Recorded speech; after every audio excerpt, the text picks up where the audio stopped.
So in this video, I want to talk a little bit about if you have moved to Canada or if you're planning to move to Canada, financial education is not an option. It's an absolute must. So I moved to Canada somewhere in 2019, and since then I've only seen a decline in the financial situation of most people.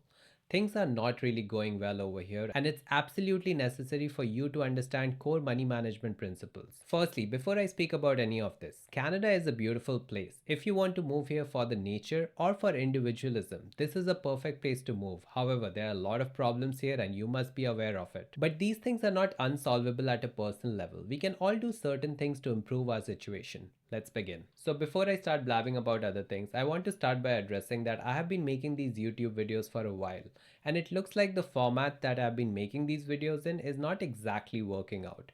I want to try out a couple of different things. For example, this is a completely unscripted video. I'll try to make more videos from my personal experience and try to share some of my stories with you, and let's see if you like it. Anyway, let's get to the topic. So I moved here in 2019. I did my MBA at a school named McGill.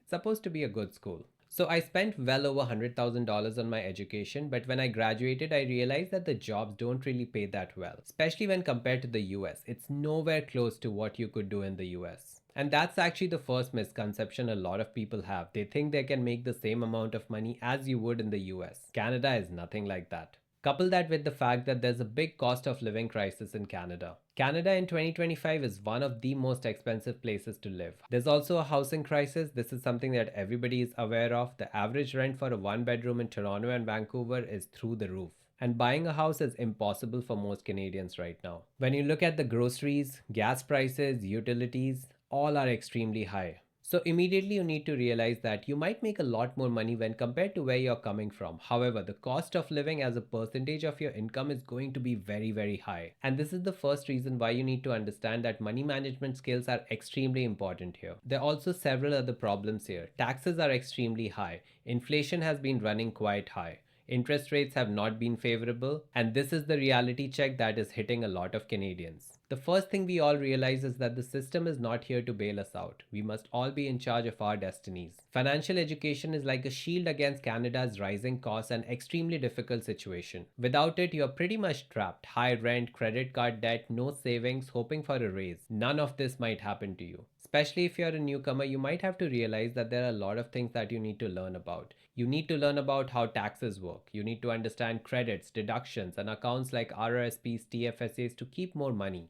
You need to understand how debt works in Canada. Fun and not so fun fact, Canadians owe $1.80 for every dollar earned today. You also need to understand how to start budgeting properly. In Canada, it's extremely important to track every dollar to avoid lifestyle creep. And finally, in a place like Canada, emergency funds are an absolute must. Overall, financial education basically enables you to break the cycle of this chaos that's been going on. People without financial education are more likely to suffer even more right now. During my journey, I also identified another gap. Not enough people are investing, and trust me, investing is a non-negotiable here. Canada's banking system is not very favorable. It's very stable, however, it's not very favorable to the customer. You will never be able to save enough money in a bank account. You will not get enough high interest, and inflation will continue to erode your money's value. If you work a 9 to 5 job and if you're trying to make it in Canada, investing is your only option to make it. That's the only way you can actually grow your wealth. There's no other way. Or you can always start businesses, or you can actually go out and do a lot more. But unless you're really, really good at what you do, or you're willing to start something of your own, it's going to be very difficult for you to just earn money and save it. And we all know that it's urgent. It's urgent because compound interest rewards early starters.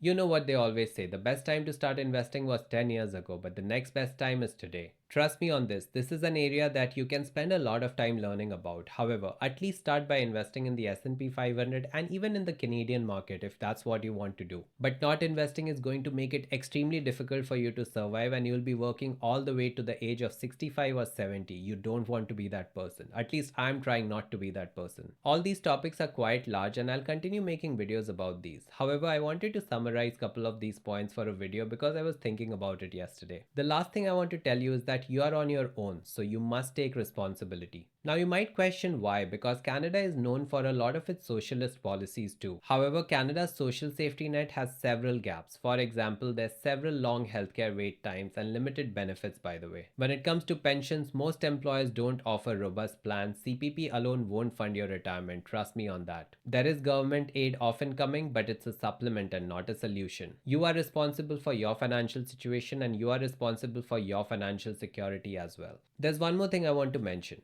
It's based on my experience and what I've seen. The government here really hates successful people. But in my experience, even a lot of people here don't like successful people. That seems to be a general trend that's been growing in the world right now. And this is why you cannot rely on anybody. You have to take charge of your own situation and do something good for yourself. Embrace the chaos and make sure that you're working towards your financial security. The good news here is that you don't have to wait for a financial expert to give you some advice.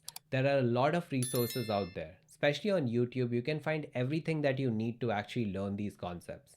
That's how I learned, and that's how I want others to learn as well. Before you go out and start spending your money on financial advisors and other things, you should try learning everything on your own. It is possible. Now, living in Canada is not the easiest. It's a lot of fun living here. It's beautiful. However, it's not the easiest, especially when it comes to your money situation. So please pay attention to what I'm saying. Please. Canada is expensive and it'll continue to stay expensive for a while until we see an economic reset. I predict it's going to happen in the next 12 to 36 months. Yes, it's a long time frame, but it's an economic cycle, so it can take a while to play out. So those are some of the things I wanted to quickly cover in this video. I don't know if it was helpful. I hope it was helpful. Anyway, I'll see you in the next one. Till then, keep learning and stay on top of your finances. Until next time.